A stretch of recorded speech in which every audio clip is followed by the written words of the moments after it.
Access formation of chick embryo का ये हम लोग कौन सा लेक्चर देख रहे हैं? चौथा लेक्चर ना।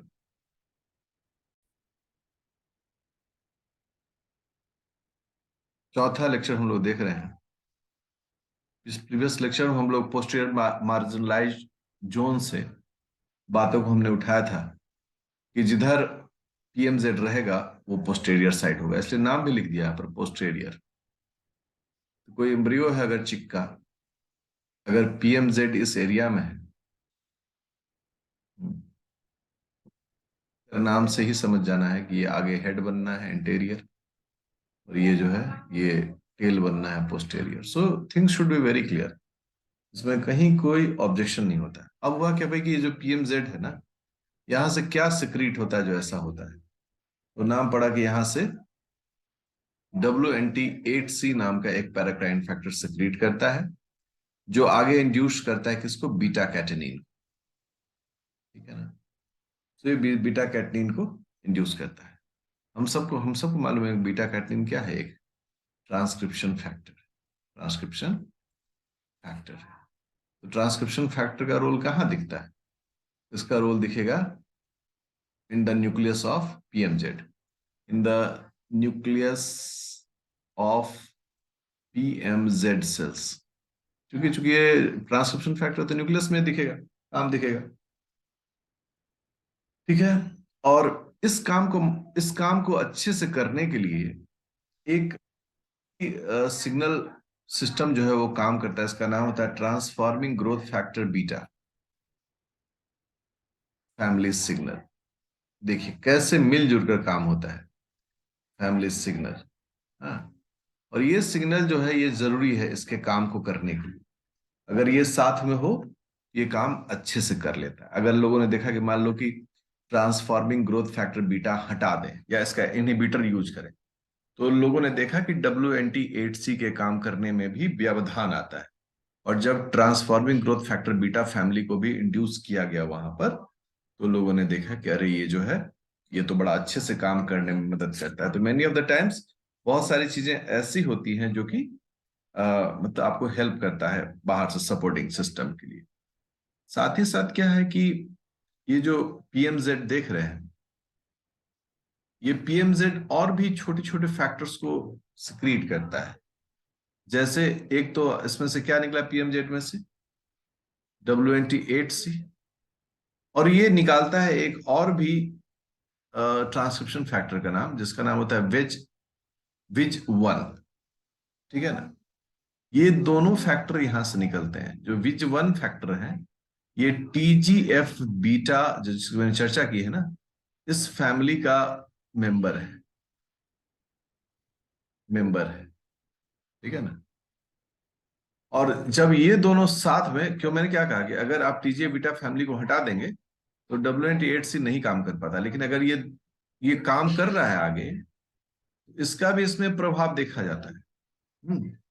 और उस प्रभाव में जो है ना वहां पर एक और भी जीन है जिस पैराक्राइन फैक्टर है, उसके एक्सप्रेशन को देखा जाता है, और उसका नाम होता है नोडाल। नोडाल भी जो है वो TGF बीटा फैमिली का मेंबर है।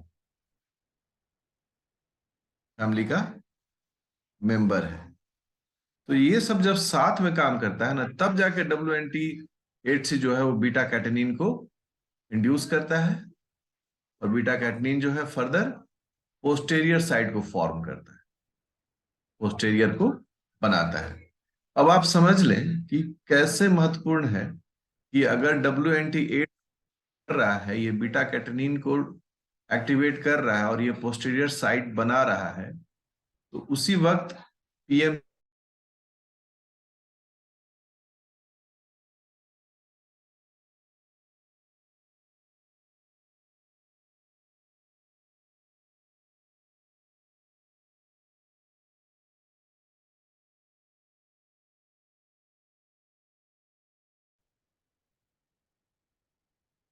अब देखिए कॉलर सिकल। ये कॉलर सिकल किस, इसका लोकेशन कहाँ है? और हम लोग ने पहले भी डायग्राम देखा है तो हम जानते हैं इसका लोकेशन जो है वो है इन PMZ, पोस्टीरियर मार्जिनल जोन में इसका लोकेशन होता है। और ये जो है ना, इसको इसका इस प्रकार से सेल्स का अरेंजमेंट होता है इस जगह पर कि कोलर सिकल्स फ्यूचर में बन जाता है क्या, हेंसन्स नोड। ठीक है। During development,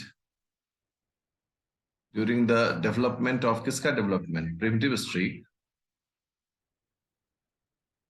of the primitive streak. ठीक है। ये कॉलर सिकल्स जो है, Koller sickle becomes Hensen's node, Hensen's Hensen's node में ये कन्वर्ट होता है। तो ये सब भी दिमाग में रखना है कि प्रिमिटिव स्ट्रिंग का जो ऐसे फूला हुआ हिस्सा है, एक्चुअली ये फूला हुआ हिस्सा किससे डेवलप करता है, ये ये कॉलर सिकल से ही डेवलप करता है फ्यूचर में। और ये इस प्रकार से काम करता है। जो कॉलर सिकल्स है, इसका तो हम लोगों ने देख लिया। अब थोड़ा सा हम लोग हेंसेंस नोड भी देख लें भाई। काफी चर्चा हो रही है, अभी उन्होंने इसको पिछले लेक्चर में पढ़ा भी था हेंसेंस नोड के बारे में। तो हेंसेंस नोड जो है वो एम्फीबिया के डोर्सल ब्लास्टोपोड लिप से इक्विवेलेंस है। Equivalence, equivalent to. और डोर्सल ब्लास्टोपोड लिप सब आगे पढ़ाएंगे जो है इसमें एम्फीबिया में। डोर्सल ब्लास्टोपोर लिप से ये मिलता जुलता है ऑफ एम्फीबिया। पहला ये हो गया। हेंसेंस नोड्स की बड़ी खास बात होती है, ये चूंकि पीएमजेड वाले एरिया में रहता है, इससे सबसे पहला क्या है, यहाँ पर गैस्ट्रुलेशन शुरू होता है। हम सब ने पढ़ा है कि जो पोस्ट मार्जिनल जोन है वहीं से गैस्ट्रुलेशन शुरू होता है। तो गैस्ट्रुलेशन बिगिंस इस एरिया से। दूसरा काम होता है कि इसके सेल्स जो होते हैं वो कोर्डा मेसोडर्म फॉर्म करता है। कोर्डा मेसोडर्म फॉर्म, ये आप पढ़ेंगे पहले वाले, इससे पहले वाले लेक्चर में, जब सेल माइग्रेट करता है तो कैसे ये काम करता है उसमें हमने बताया था इसको। और साथ ही साथ है कि ये सेकेंडरी एम्ब्रियोनिक एक्सिस को भी फॉर्म करता है। इसकी चर्चा हम आगे करेंगे। एम्ब्रियोनिक एक्सिस फॉर्मेशन, ये सोचें आपकी हेंसेंस नोड का काम है। हेंसेंस नोड का काम किसी भी मतलब चिक एम्ब्रियो में, बर्ड्स के एम्ब्रियो में बहुत महत्वपूर्ण तरीके से पढ़ा जाता है। और कई सारे जो फैक्टर्स होते हैं ना, वो इसके द्वारा, पैराक्राइन फैक्टर्स के बारे में लोग इसको पढ़ते हैं। अब जैसे कि ये जो हेंसेंस नोड है, ये कुछ पैराक्राइन फैक्टर को भी सिक्रीट करता है। मैं ऐसे बना दे रहा हूं एक, ये हो गया हमारा हेंसेंस नोड। ठीक है। और सबको याद है इस तरह से, एक नीचे होता है फरो और एक ऊपर यहाँ पर है। अब आप देखें, ये जो हेंसेंस, हम यहां से मान लेते हैं कि हेंसेंस नोड है, क्या क्या सिक्रीट करता है, कॉर्डिन। और क्या सिक्रीट करता है, नॉगिन। और क्या सिक्रीट करता है, नोडाल प्रोटीन। ठीक है ना, ये सभी भी प्रोटीन ही है। ठीक है ना, प्रोटीन ही है। इसे हम लोग बोलते हैं बीएमपी इनहिबिटर्स, बीएमपी को इनहिबिट करने वाले होते हैं। तो ये दिमाग में रखना है कि कॉर्डिन यहां से सिक्रीट हुआ, नॉगिन सिक्रीट हुआ, नोडाल प्रोटीन सिक्रीट हुआ, ये सब भी इसी जगह से सिक्रीट होता है। साथ ही साथ फाइब्रोब्लास्ट ग्रोथ फैक्टर, वो यहां से भी सिक्रीट होता है, यहां से भी सिक्रीट होता है। मतलब प्रिमिटिव स्ट्रिक के निचले वाले हिस्से से भी ये सिक्रीट होता है, एफजीएफ। ठीक है, फाइब्रोब्लास्ट ग्रोथ फैक्टर। एंड ये जो फाइब्रोब्लास्ट ग्रोथ फैक्टर होता है, यह चिड़िया के न्यूरोनल डेवलपमेंट में बहुत महत्वपूर्ण रोल अदा करता है। Important important in neuronal development of, मतलब ब्रेन जो है ना, ब्रेन ये सब system, development of birds. Birds के लिए एफजीएफ बहुत महत्वपूर्ण होता है, जो कि उसके ब्रेन को बनाने में महत्वपूर्ण अदा करता है। ठीक है ना। और इसके अलावा मतलब और भी डेवलपमेंट है, बट ये एक महत्वपूर्ण डेवलपमेंट जिसको हम लोग ध्यान देकर पढ़ते हैं। अगर लेफ्ट राइट एक्सिस के बारे में बात करें हम लोग, तो चिड़िया ही नहीं, हम लोगों में भी हमारा जो हार्ट है, चिड़िया का भी, अभी तो चिड़िया की ही बात कर रहे हैं, एंड स्प्लीन, ये किधर लोकेट करता है? Locate in left side, body के बाएं हिस्से में ये लोकेट करता है। वहीं पर अगर लीवर की बात करें, तो लीवर जो है वो राइट साइड में लोकेट करता है, इन राइट साइड। मान लो कि मामला पलट जाए, लीवर लेफ्ट और हार्ट राइट साइड में बदल दिया जाए, तो काफी प्रॉब्लम हो सकता है। इसका मतलब है कि जब अंगों का बंटवारा हो रहा है, तो कौन अंग किस हिस्से में जाएंगे, लेफ्ट साइड में कौन जाएगा, राइट साइड में कौन जाएगा, इसका बंटवारा भी होना बहुत महत्वपूर्ण है। और लेफ्ट राइट एक्सिस जैसे हमने सब पढ़ा था कि इंटीरियर पोस्टीरियर में कौन सा फैक्टर इंपॉर्टेंट होता है, उसी तरह से लेफ्ट राइट एक्सिस के लिए क्या जरूरी है? पहला, नोडाल फैक्टर, और दूसरा पिटेक्स टू। ये दो ऐसे फैक्टर हैं जिनका होना बहुत जरूरी होता है। और ये जो है, ये सिर्फ सिर्फ लेफ्ट साइड में पाए जाते हैं, पाए जाते हैं। मतलब कि नोडाल और पिटेक्स जो है ना, ये सिर्फ लेफ्ट साइड में मिलेगा दोनों। अगर ये राइट साइड में चला जाए तो क्या होगा? तो गड़बड़ हो जाएगा। ये जिधर एक्सप्रेस करेंगे वो साइड क्या हो जाएगा? लेफ्ट साइड हो जाएगा। ये हेंसेंस नोड है, और इस साइड हम लोग लेफ्ट को एक्सप्रेस करेंगे, मतलब पिटेक्स टू। इधर हम लोग पिटेक्स टू को एक्सप्रेस नहीं करेंगे। अब ये पूरी प्रक्रिया है कैसे? हेंसेंस नोड से एक पैराक्राइन फैक्टर निकलता है जिसका नाम है एक्टिविन बीटा बी। एक और निकलता है जिसका नाम होता है एक्टिविन R2A। इन दोनों का एक ही काम है, और वो काम क्या है? सोनिक हेजहॉग प्रोटीन को ब्लॉक करना। इस साइन का मतलब क्या हो गया? इसके एक्टिविटी को रोक देना। मतलब राइट साइड में सोनिक हेजहॉग एक्सप्रेस नहीं होगा, लेफ्ट साइड में ये दोनों सिक्रीट नहीं होंगे। इसका मतलब हो गया कि लेफ्ट साइड में सोनिक हेजहॉग एक्सप्रेस हो। तो बड़ा एकदम बेसिक फंडामेंटल तरीके से चीजों को सीखना होता है। एक्सप्रेस, और यहां पर हो गया ब्लॉक्ड। तो पहला चीज ये हो गया। अब जब सोनिक हेजहॉग यहां ब्लॉक हो जाएगा, तो एक अलग प्रोटीन है जो यहां पर एक्टिवेट करेगा, जिसके बारे में हम लोग पढ़ चुके हैं, FGF8। अब ये जो प्रक्रिया है, ये एक्टिवेट हो जाएगा, ये इसको ब्लॉक करेगा, और एक्टिविन जो है वो FGF8 को एक्टिवेट करेगा। जो ये जो FGF8 है, यह इनहिबिट कर देगा एक दूसरे प्रोटीन को, इसका नाम होता है कार प्रोटीन। ठीक है ना? ये कार जो होता है वो कैरोनटे जीन होता है, या उसका प्रोटीन होता है, जो भी है। तो कैरेंटोजीन, या इसको सेरेब्रस, दूसरे वर्ड में लोग बोलते हैं सेरबेरस। तो सेरबेरस जीन को ये इनएक्टिव कर देगा। कौन? FGF8 इनएक्टिव कर देगा। बढ़िया है। अब देखो इस साइड सोनिक हेजहॉग एक्सप्रेस हुआ।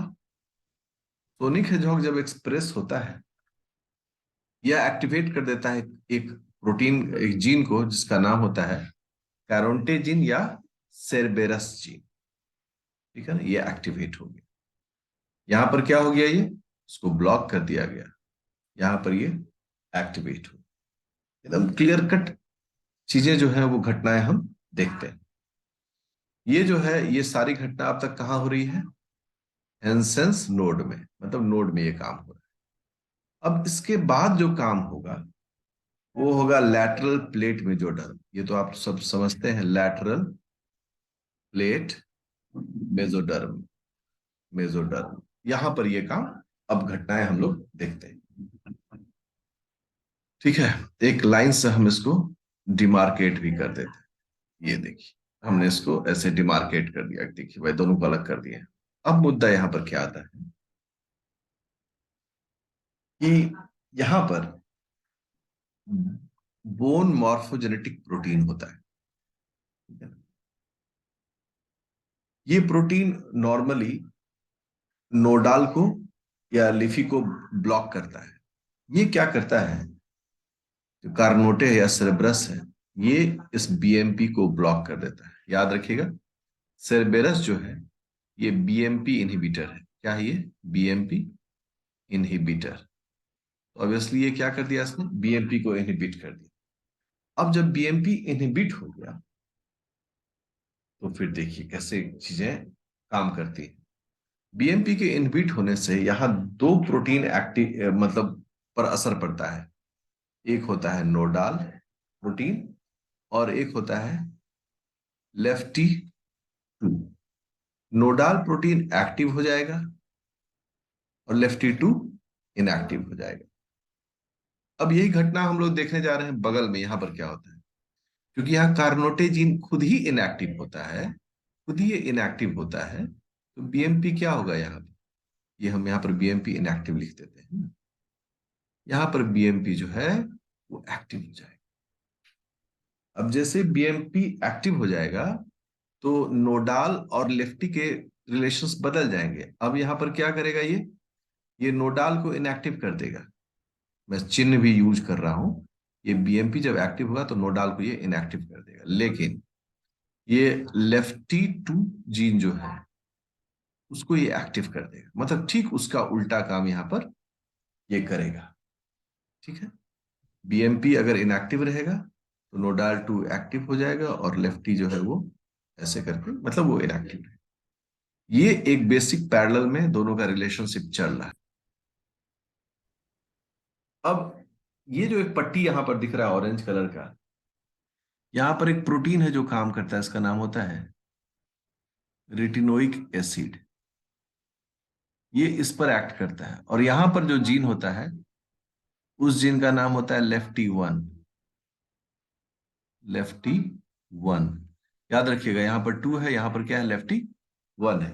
अब हम बात को आगे बढ़ाते हैं। जब बात को हम लोग आगे बढ़ाते हैं तो इस सिचुएशन में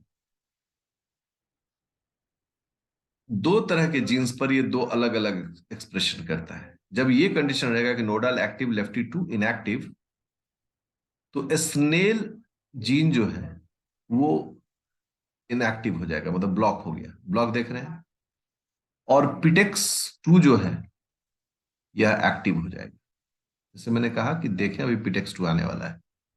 जब ये कंडीशन हो कि नोडाल इनएक्टिव है और लेफ्टी टू एक्टिव है, तो यहां देखिए क्या होगा, यहां पिटेक्स टू इनहिबिट हो जाएगा।